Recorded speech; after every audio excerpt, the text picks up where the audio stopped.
جی وعلیکم السلام ورحمۃ اللہ وبرکاتہ۔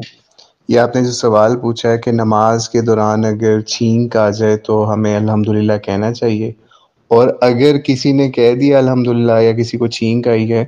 تو کیا ہم یرحمک اللہ بھی کہہ سکتے ہیں؟ تو یہ آپ نے سوال پوچھا تھا۔ تو اس کے اندر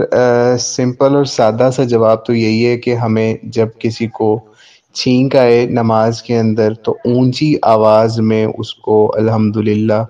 کہنے کی اجازت نہیں ہے، ٹھیک ہے۔ اسی طریقے سے اگر وہ نماز پڑھ رہا ہے اور کسی اور کو چھینک آ جاتی ہے تو اس کے اوپر اس کو یرحمک اللہ کہنے کی بھی اجازت نہیں ہے، ٹھیک ہے۔ اور اس کے اوپر جو ہے وہ ہم اگر دیکھیں نبی علیہ الصلوۃ والسلام کے حوالے سے ان سے منسوب کچھ روایات کو، تو اس کے اندر ہمیں سمجھ لیجئے کچھ ایسی روایات مل جاتی ہیں جس کے اندر ہمیں ایک واقعہ ملتا ہے، جس کے اندر ایک صحابی نبی علیہ السلام کے پیچھے نماز پڑھ رہے تھے، تو انہوں نے جو ہے وہ یرحمک اللہ کہہ دیا۔ کسی بندے کو چھینک آئی تو انہوں نے یرحمک اللہ کہہ دیا۔ صحیح مسلم کے اندر 1199 روایت کے اندر یہ بات آتی ہے۔ تو جب انہوں نے یرحمک اللہ کہا نا، تو اس کے اوپر جو ہے وہ سمجھ لے نماز جب ختم ہوئی تو نبی علیہ الصلوۃ والسلام نے پوچھا کہ یہ کون شخص تھا جس نے ایسا کام کیا، یعنی کسی کی چھینک آئی اور انہوں نے یرحمک اللہ کہہ دیا۔ تو پھر اس کے اوپر اس صحابی نے جو ہے وہ پہلے تو پریز بھی کیا نبی علیہ الصلوۃ والسلام کو، اس حوالے سے کچھ روایتوں میں ملتا ہے کہ نبی علیہ السلام نے ان کو ڈانٹا نہیں اور بڑے اچھے طریقے سے بڑے پیار سے ان کو سمجھایا۔ کیا سمجھایا؟ یہی سمجھایا کہ اگر یہ جو نماز ہے نا، یہ نماز کلام کی جگہ نہیں ہے، اس کے اندر ہمیں ایسی سمجھ لیجئے باتیں یا اس طرح کا کرنے کی اجازت نہیں ہے۔ اور کما قال علیہ الصلوۃ والسلام، یعنی مطلب یہی تھا کہ چھینک اگر کسی کی کو آئی ہے تو آپ نے اس کا جواب نہیں دینا، کیونکہ اس میں واضح یہ بات ہے صحیح مسلم کے اندر 1199 روایت کے اندر، ٹھیک ہے، کہ اس طریقے سے آپ نے یرحمک اللہ اس طریقے سے نہیں کہنا۔ اب ہمیں ایسی بھی روایات مل جاتی ہیں جس کے اندر ایک واقعہ ایسا بھی نقل ہوتا ہے کہ ایک صحابی جو ہیں انہوں نے اس طرح نبی علیہ السلام کے پیچھے نماز پڑھی، اور وہ اسی روایت سے ملتی جلتی ہیں جو میں نے ابھی آپ کو صحیح مسلم کی 1199 بتائی۔ لیکن ان کے اندر کیا آتا ہے کہ ایک صحابی نے نماز پڑھی اور نبی علیہ السلام کے پیچھے، اور ہوا یہ کہ انہوں نے رکوع سے اٹھتے ہوئے نہ سمجھ لیجئے پڑھا الحمدللہ، اور آگے پڑھا ربنا لک الحمد حمدا کثیرا طیبا مبارکا فی۔ اس طریقے سے یہ الفاظ جب انہوں نے پڑھے نا، تو اس کے بعد نبی علیہ السلام نے پوچھا یہ کون تھا بندہ، تو پھر انہوں نے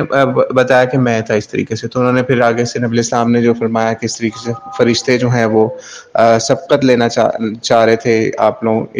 اس بات کو لکھنے کے لیے، یعنی بڑی فضیلت کا عمل بتایا اس حوالے سے۔ لیکن ان روایتوں کے اندر کئی جگہوں پہ چھینک کا بھی لفظ آتا ہے اس کے ساتھ، تو اس سے کچھ لوگوں نے سمجھ لیا کہ اگر ایک بندے کو چھینک آ جائے اور وہ اس کے اوپر خود سے الحمدللہ پڑھ لے یا آگے بھی الفاظ پڑھ لے حمدن کثیرا طیبا مبارکا فی، تو اس سے بڑی فضیلت ہے۔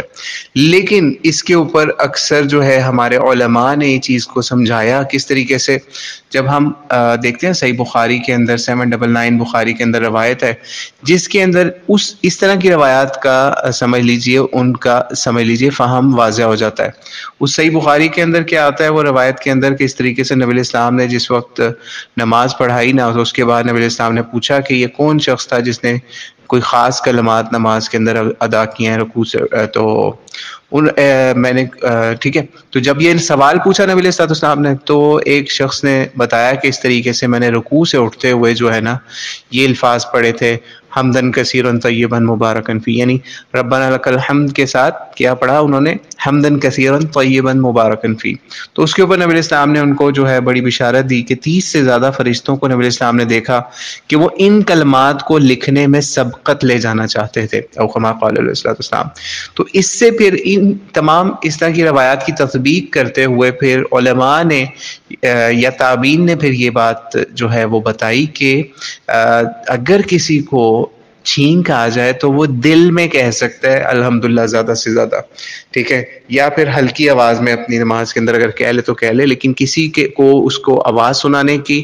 اجازت نہیں ہے، یا پھر سمجھ لیجئے اس کے اوپر اگر کوئی کہہ دے تو اس کو یرحمک اللہ کہنے کی اجازت نہیں ہے۔ ہاں لیکن یہ ایک چیز جو ہے وہ طے ہے مختلف علماء کے نزدیک کہ اگر کوئی کہہ دیتا ہے، ٹھیک ہے، یعنی الحمدللہ کہہ دے یا پھر یہ الحمد اللہ کہہ دے کسی کے جواب میں چھین کے، تو اس کی نماز جو ہے وہ ضائع یا فاسد نہیں ہوگی، ٹھیک ہے۔ تو اس لیے اس پہ سختی کی ضرورت ہے، کیونکہ نبی علیہ الصلوۃ والسلام نے بھی اس کے اوپر اس طرح کی سختی نہیں کی کہ جس شخص سے یہ غلطی ہوگی یرحمک اللہ کہنے کی، تو نبی علیہ السلام نے ان کو یہ نہیں کہا کہ اب آپ اپنی نماز دہراؤ یا آپ کی نماز ضائع ہوگی، کوئی ایسا معاملہ، ٹھیک ہے۔ تو اس لیے پھر جو کلوزنگ ریمارکس ہیں اس کے اوپر وہ یہی ہے کہ اگر کسی شخص کو نماز کے اندر چھینک آ جائے تو تابعین کا عمل جو ہے وہ کچھ محدثین نے نوٹ کیا ہے، غالباً امام ترمذی نے، کہ وہ یہی کہتے تھے کہ